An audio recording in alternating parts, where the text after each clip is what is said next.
When you're talking about international relations, one of the most important concepts in international relations is the concept of the state.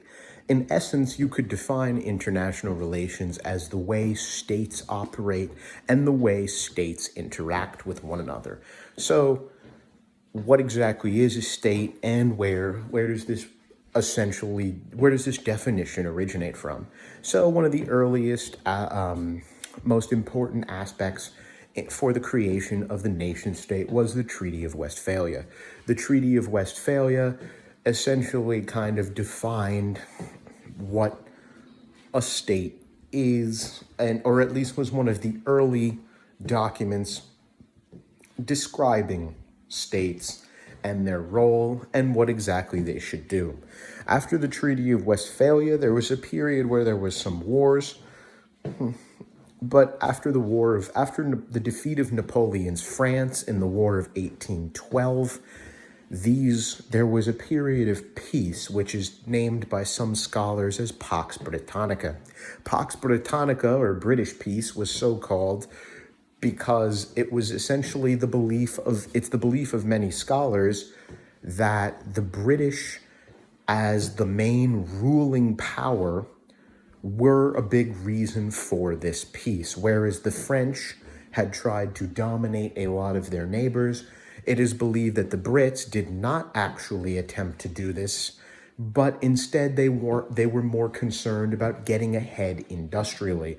This would have been in the 19th century or so, which is right around the beginnings of the Industrial Revolution.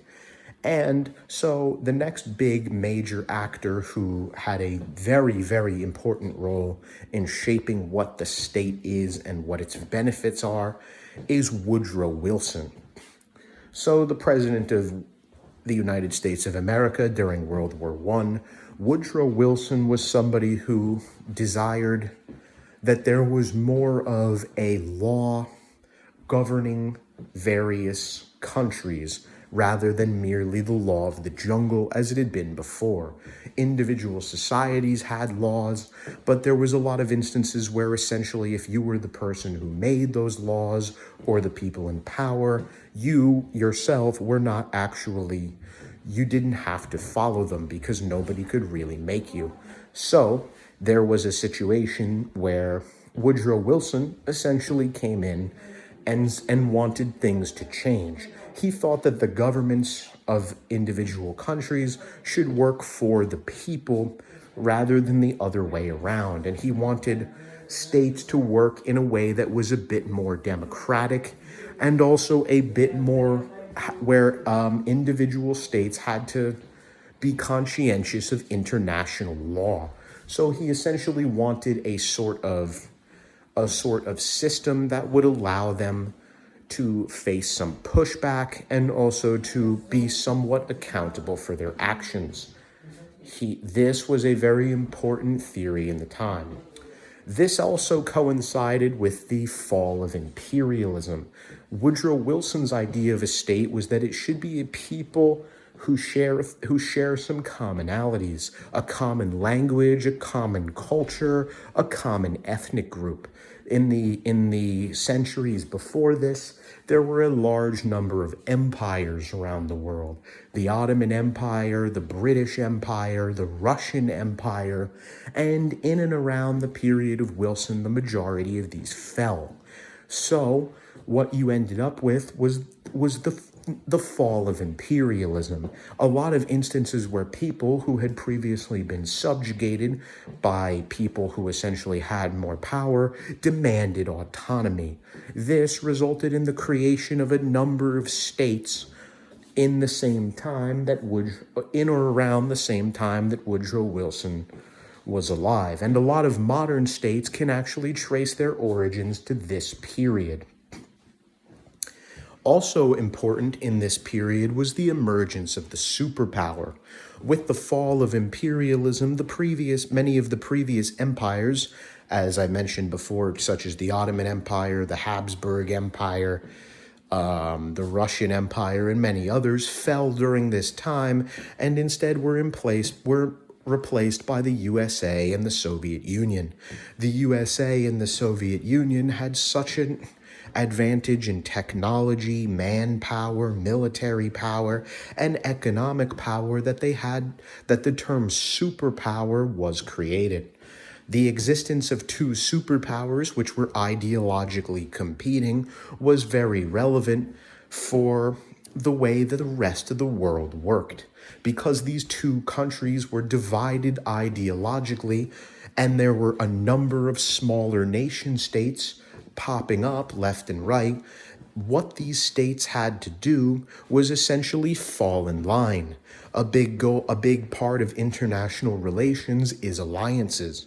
So basically what these particular countries had to do was align either with the Soviets or with the Americans.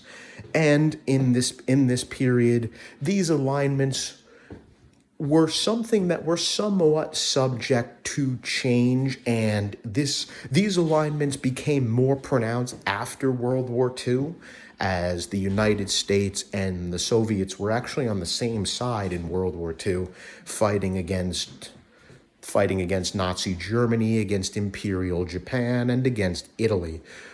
These divisions were usually more along the lines of ideologies, however, which for the majority of the 20th century was communism versus capitalism. Centrist capitalist nations such as countries like France, West Germany, the Scandinavian countries, Spain, were more, and some of the closer countries like Canada would align with the United States, whereas a number of communist countries would align with Russia. Now, it wasn't always this simple. As I mentioned, there was that period where the Soviets and the Americans actually fought on the same side during the war, and China and the Soviets were not always on the same page. But essentially, when it was broken down, and this is something that happens when you have superpowers, which that you have to sort of decide which camp you're in as a smaller nation. And you can still see this today. Many smaller nations are try to attach themselves to larger nations in hopes that these larger nations would provide for them either militarily, politically, with aid. And this is something where it is of the interest of the state to make friends with these powerful countries. This is the way that the state has evolved and in the context of international relations.